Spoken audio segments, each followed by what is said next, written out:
your eyes and ears as the story of Jacob and Esau are about to begin.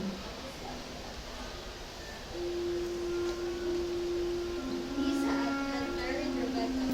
For many Many years Rebekah remained childless, so Isaac prayed to the Lord for a son. The Lord answered his prayer, and Rebekah became pregnant with twins. The two babies fought with each other in the womb during Rebekah's pregnancy, upsetting Rebekah. She prayed to God, Lord, why is this happening to me? Two nations are in your womb, and two people from within you will be separated. One people will be stronger than others, and the older will serve the younger.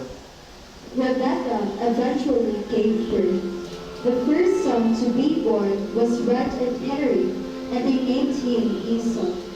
His younger brother then came out, and because he was holding Esau's food, was named Jacob.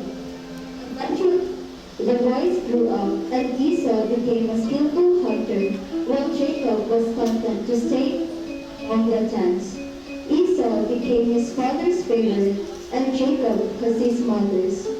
One day, Jacob was cooking stew, and Esau came into the tent and was very hungry. Quick, let me have some of the red stew. I promise. First, sell me your birthright. Demanding that Esau turn over to him whatever might become his as Isaac's firstborn, the famished Esau agreed to the sale with the words, Look, I am about to die. What good is the birthright to me? Swear to the Lord, I will give you my birthright. Jacob then gave Esau some of the stew and bread for his birthright. Esau ate it and left. When the famine came to the land, Isaac considered going to Egypt, where he knew there would be food as his father Abraham had done before him. He traveled as far as Gerar, but then Isaac received his first vision. The Lord appeared to him and said, Do not go down to Egypt. Settle the land that I shall show you reside in this land as an alien, and I will be with you and address you for you to your descendants. I will give you these lands, and I will fulfill the oath that I swore to your father Abraham. So Isaac trusted in the word of and settled in Gerar. the land of the Philistines, where the man of Gerar asked him about Rebekah. That woman, your wife? He was afraid to say she was his wife because she is so attractive. He thought the man might kill him for her sake, so he told them. No, she's my sister. When Isaac had been in Gerar a long time, one day, King Abimelech looked out and saw Isaac caressing Rebekah. He called for Isaac and said, So she is your wife? Why didn't you say she was your sister? Isaac then I was fearful that if I said she was my wife, you might kill me so for her sake. Abimelech was upset with Isaac.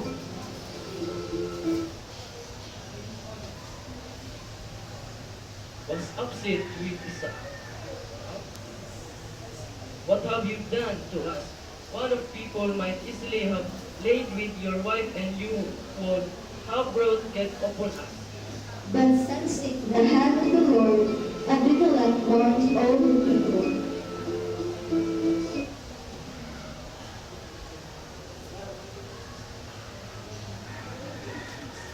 Whoever touches this man or his wife shall be put to death. The Lord blessed Isaac so abundantly that he scratched 100-fold, and he became very wealthy. From there, Isaac went up to Beersheba, where the Lord appeared to him. I am the God of your father Abraham. Do not be afraid, for I am with you, and I will bless you and make your offspring numerous for my servants Abraham's sake. 90 years later, Isaac was very old. Rather feeble, his eyes were big so that he could not see. He called to his firstborn and favorite son Esau, for he wanted to give him his blessing. To understand the full impact of these stories, it is important to know that according to ancient belief, blessings are curses. As they had the power to extend so a blessing once given could neither be withdrawn nor given in a gift from God. Here is where God's promise to Rebekah before her sons were born is fulfilled. The elder shall serve the younger. He knew he didn't have much time left, so he called Esau into the room. Esau, my son, Here I am. I am very old and don't know the day of my death. Get your bow, go out to the open country, and hunt some wild game for me. Prepare the tasty food I like and bring it to me to eat, and I will give you my blessing before I die. It was listened when Isaac spoke to Esau. She ran to Jacob while Esau was hunting and said,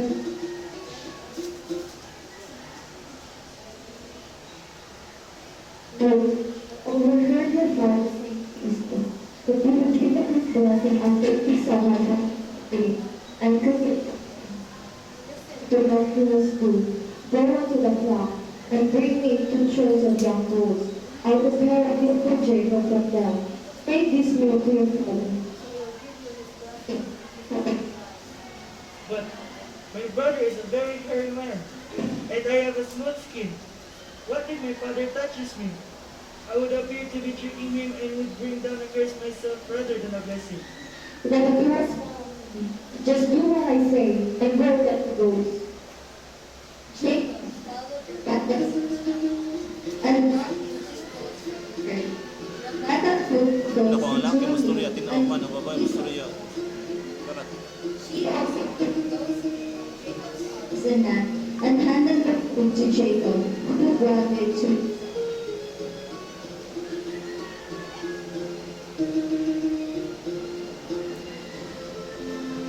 Father, here is your meal. Yes, my son, who is it? I am Esau, your firstborn. I have done as you told me. Please sit up and get some.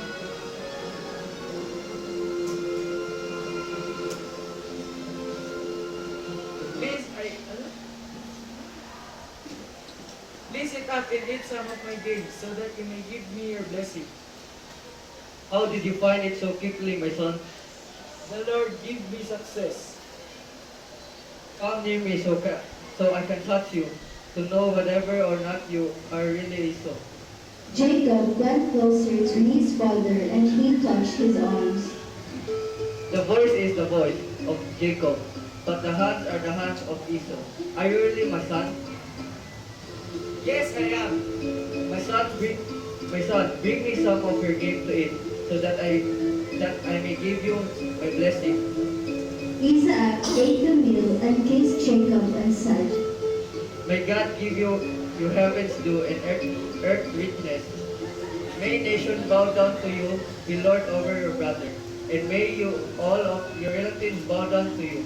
May those who curse you be cursed, and to those that bless you be blessed. Jacob then left Isaac, and Esau came into the room with the meal he had prepared.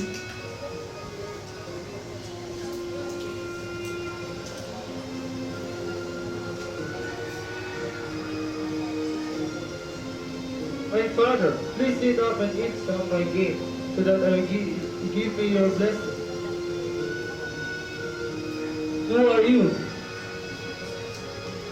I am your son, your firstborn, Esau. Who was it when that hunted game and brought it to me?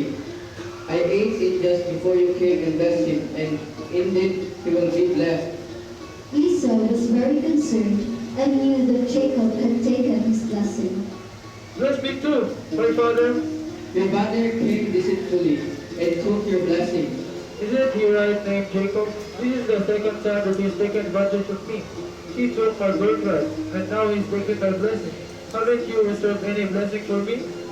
I have made him lord over you, and made all his relatives servants, and have sustained him with grain and new wine.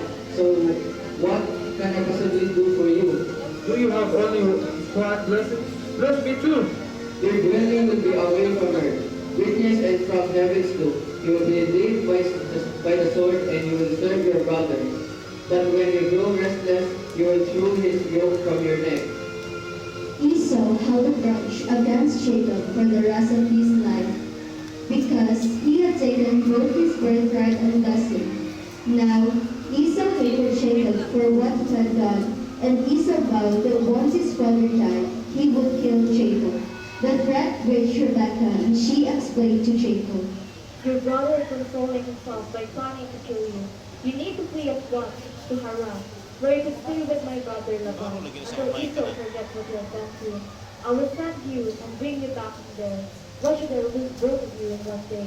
Then Isaac called Jacob and once again blessed him and ordered him, You should not marry any of Canaanite women, but go out and once to Padan Aram and take one of the daughter of your father Laban.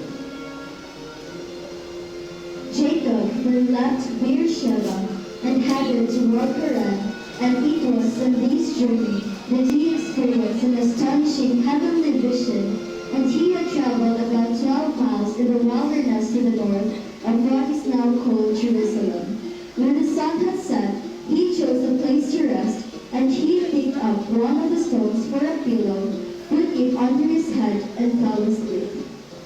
He dreamed there was a ladder suspended between heaven and earth, and the angels of God were ascending and descending on it. And the Lord stood beside him, and in Genesis he said to Jacob, I am the Lord, the God of Abraham and the God of Isaac. The land in which you lie I will give you to you and your offspring shall be like the dust of the earth. And you shall spread abroad to the west, and to the east, and to the north, and to the south. And all the families of the earth shall be blessed in you, and your offspring. Now where I am with you, I will keep you wherever you go, and bring you back to this land.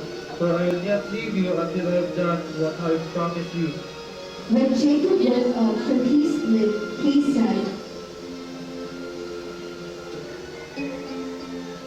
How awesome is this place! This is none other than the house of God. This is the gate of heaven. He anointed with oil the stone upon which he had slept, setting up apart for God's use, and named the place Bethel, meaning house of God. Then I swear that if God kept his promise to bring back to Canaan safely, I will give him a tenth of my income, or a tithe. Jacob continued in his journey, and as he came close to Haran, he saw a well in a field with 3 flocks of sheep. Lying there beside it, there was a huge stone on the mouth of the well, and in the evening, when all the flocks were gathered, the shepherds together would remove the stone, water the sheep, and then replace the stone. The shepherds were from Haran, and they indeed knew Jacob's uncle, Laban. In fact, Laban's daughter Rachel was just arriving at the well with his father's flocks. When Jacob first caught sight his beautiful cousin Rachel, he didn't wait for the other shepherds along by himself. He rolled the stone from the well and watered the flocks. Rachel was immediately taken with a stranger as he was with her. Could this be the woman from Haran that Jacob would be taking for his wife? Jacob ran to Rachel and kissed her.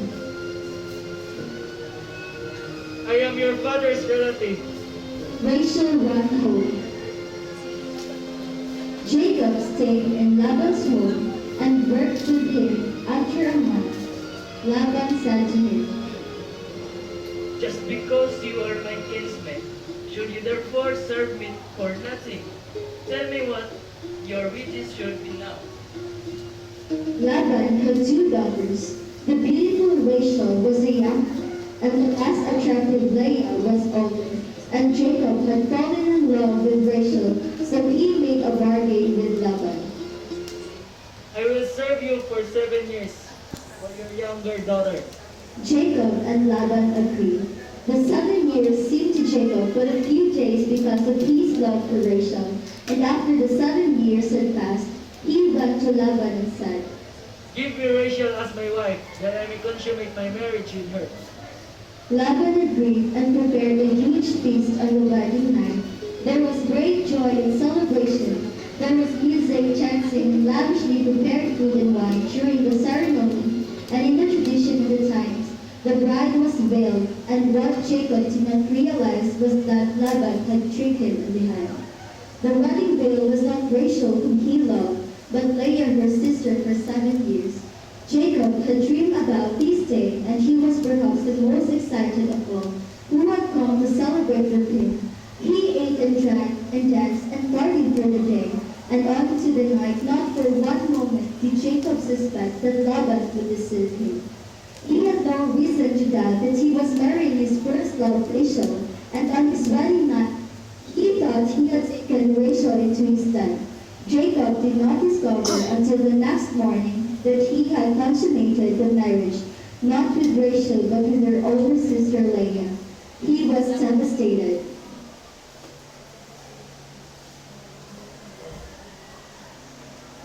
What is this you have done to me? Did I not serve you for 7 years for Rachel? Then Laban calmly explained that, It is our local custom, required that the older daughter be married first. However, if you will finish the bridal week with Leah, I will give you Rachel if you would serve me for another 7 years. Jacob agreed after the week with Leah. Jacob married Rachel and served his uncle another 7 years. Leah, the unloved wife, proved to be fertile, while the much-loved Rachel did not conceive for many years. Leah had 4 sons, Reuben and Simeon, and Levi and Judah. But like Sarah and Rebekah, before her Rachel also had difficulty conceiving a child, since she failed to bear children. She became envious of her sister Anne.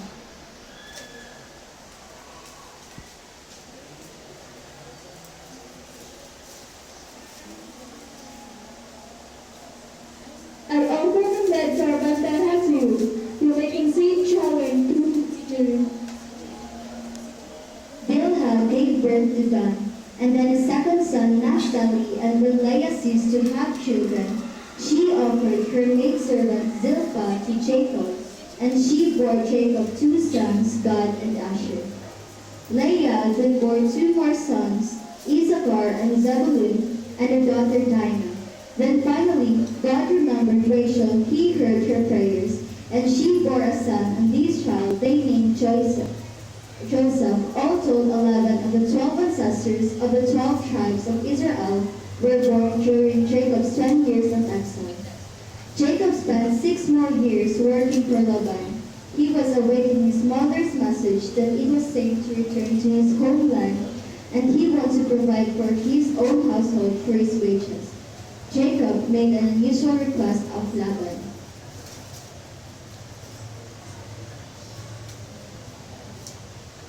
You shall not give me anything. Let me pass through all of your flock today, removing from it every speckled and spotted sheep, and every black lamb and the spotted and speckled among the goats, and such shall be my wage. Laban agreed to the bargain, and Jacob left reassuringly once again. However, Laban tried to deceive Jacob. As soon as they parted, Laban had his sons remove every one of those animals from his flock. This time, Jacob realized he was being cheated, and he had to protect himself from Laban and his kinsmen. God was watching over Jacob, however, and he saw that despite Laban's underhanded ways, Jacob's flocks grew larger and stronger, and Jacob became prosperous. The more prosperous he became, the more envious Laban and his kinsmen became.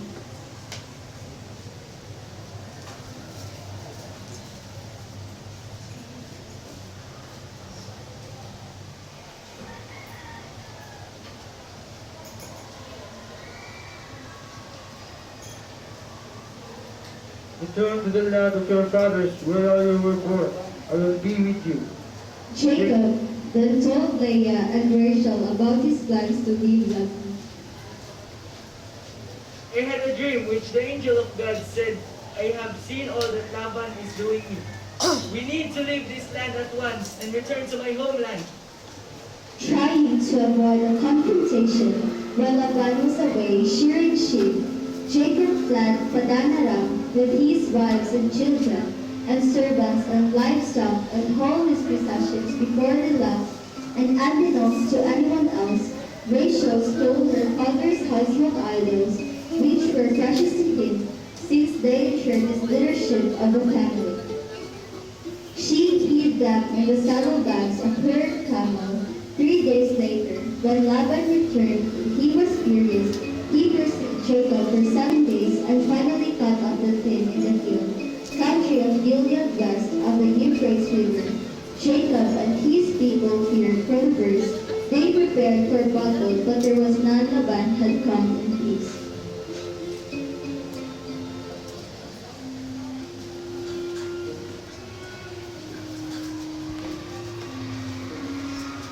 Wala. Puppet. I am not looking for a fight, as much as I am looking for an expiation. Not only was I insulted that you had left secretly, not even allowing me to kiss my daughters and grandchildren goodbye, but I was further upset by the idea that you had stolen my seraphim, the images of his household guards. Jacob was indignant at having been accused of stealing the idols. I swear, I don't have your idols to prove that to you. I will also kill anyone who has them. He invited Laban to search the camp. When Laban came to Rachel's tent, she was sitting on the camel bags where she had hidden the idols. Rachel pleaded that she could not rise for the way of women was upon her. So, despite the search, Laban never found his idols. Afterwards, Jacob and Laban made a pact of peace. The following day, Laban kissed his daughters and grandchildren goodbye, and the two men in their parties went their separate ways. Even though he had avoided a battle with Laban, Jacob still had his brother Esau to deal with. He decided to send messengers ahead to Esau in the land of Seir, the country of Edom, he told them.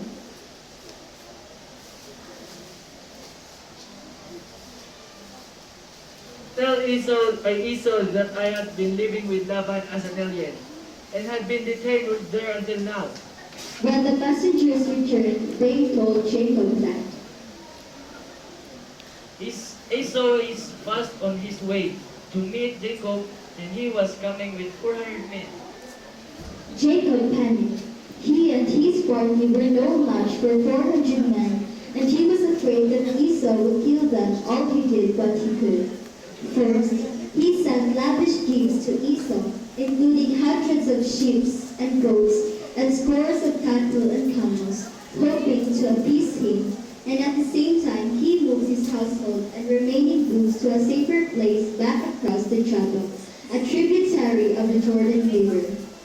One of the most baffling stories in the Bible occurs when Jacob was alone that night on the bank of the Jabbok.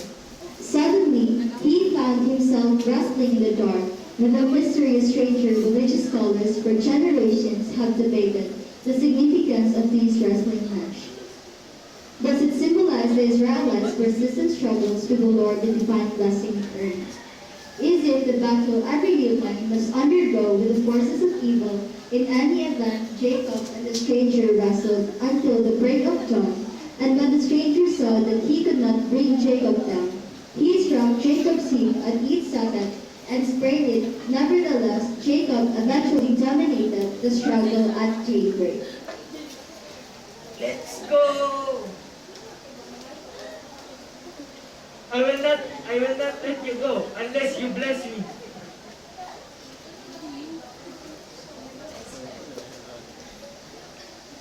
You shall no longer be called Jacob, but Israel, for you have striven with God and with human and have prevailed. Before the sun rose, the stranger left as Jacob blinked away. He realized he had come face to face with God and survived to this day. Many Israelites do not eat the thigh muscle that is on the hip section. That is where Jacob was strong.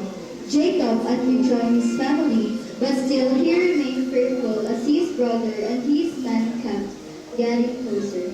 Esau and his men were now within sight. Jacob called his family together fearful that they would not survive a battle with Esau. He motioned them to stay back when Esau came closer. Jacob bowed to the ground 7 times.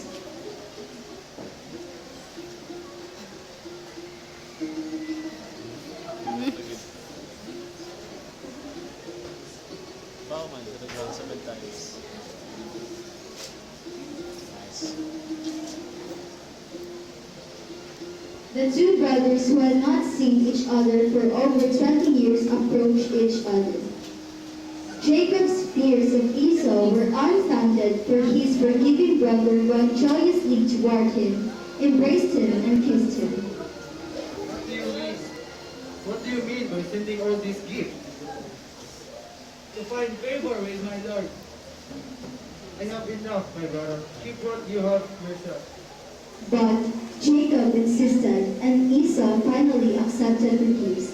That day, Esau returned to Seir, and Jacob continued to suffer.